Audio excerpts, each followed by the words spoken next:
नमस्कार मित्रांनो, जय महाराष्ट्र. आपण जर लाडकी बहीण योजनेचे लाभार्थी असाल, तर हा व्हिडिओ आपल्यासाठी खूप महत्त्वाचा ठरणार आहे.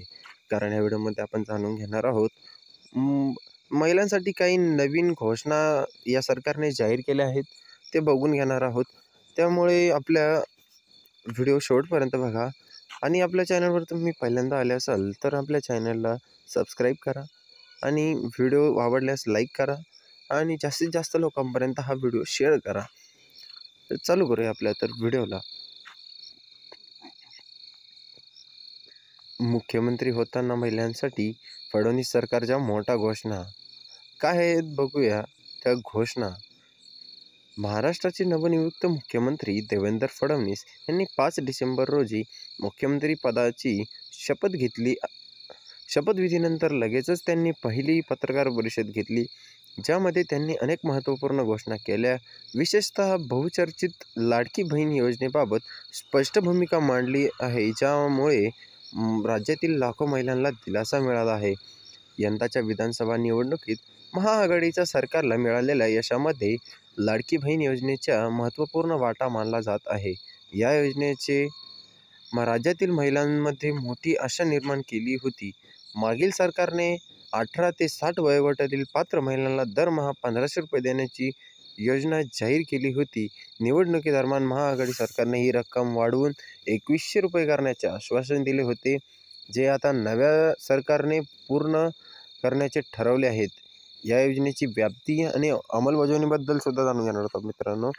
देवेंद्र फडणवीस यांनी पत्रकार परिषदेत सांगितले आहे की लाडकी बहीण योजना सुरू राहणारच आहे आणि महिलांसाठी दरमहा 2100 रुपये देण्याचे वचनही ते पूर्ण करणार आहेत.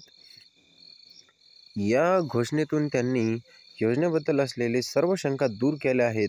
मात्र त्यांनी या योजनेच्या अंमलबजावणीबाबत काही महत्त्वाचे मुद्दे मांडले आहेत, ते आपण या व्हिडिओमध्ये जाणून घेणार आहोत. हे मुद्दे आपल्यासाठी खूप महत्त्वाचे आहेत, त्यामुळे व्हिडिओ शेवटपर्यंत बघा. सरकार योजनेच्या बजेटचा सखोल आढावा घेणार आहे. यामध्ये योजनेची आर्थिक तरतूद, लाभार्थ्यांची संख्या आणि वितरण यंत्रणा यांचा समावेश असेल. विशेष म्हणजे जे लाभार्थी निकषांच्या बाहेर जाऊन या योजनेचा लाभ घेत असतील, त्यांच्या प्रकरणांचा पुनर्विचार करण्यात येणार आहे.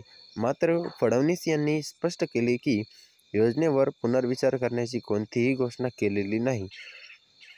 मंत्रिमंडळ विस्तार आणि प्रशासकीय धोरण त्याबद्दल सुद्धा जाणून घेणार आहोत मित्रांनो. मुख्यमंत्री फडणवीस यांनी यांच्या पहिल्याच पत्रकार परिषदेत प्रशासकीय धोरणाबद्दलची ही महत्त्वपूर्ण माहिती दिली.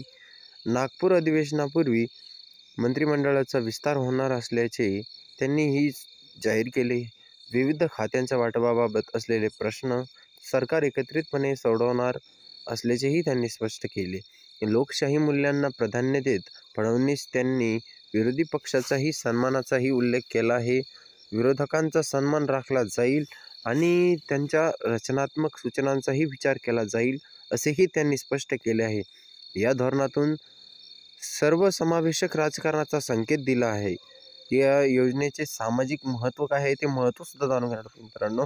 त्यामुळे व्हिडिओ शेवटपर्यंत बघा. अजूनसुद्धा खूप महत्त्वाची माहिती आपली बाकी आहे, त्यामुळे व्हिडिओ शेवटपर्यंत बघा.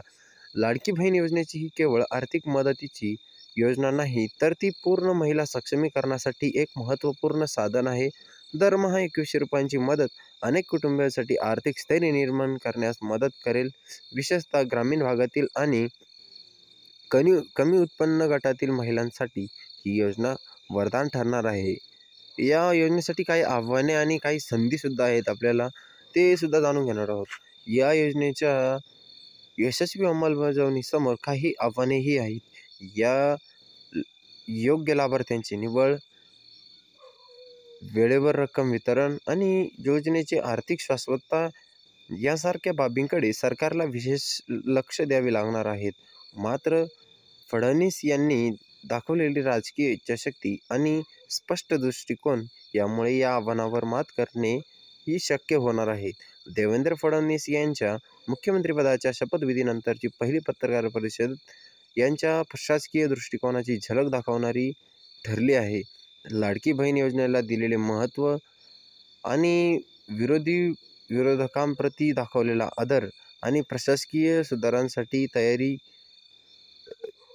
यातूनही एकतरी सकारात्मक राजकीय वातावरणाची निर्माण होत आहे. अशाच पद्धतीने व्हिडिओ आवडल्यास शेअर करा आणि आपला चॅनलला सबस्क्राईब करा. धन्यवाद.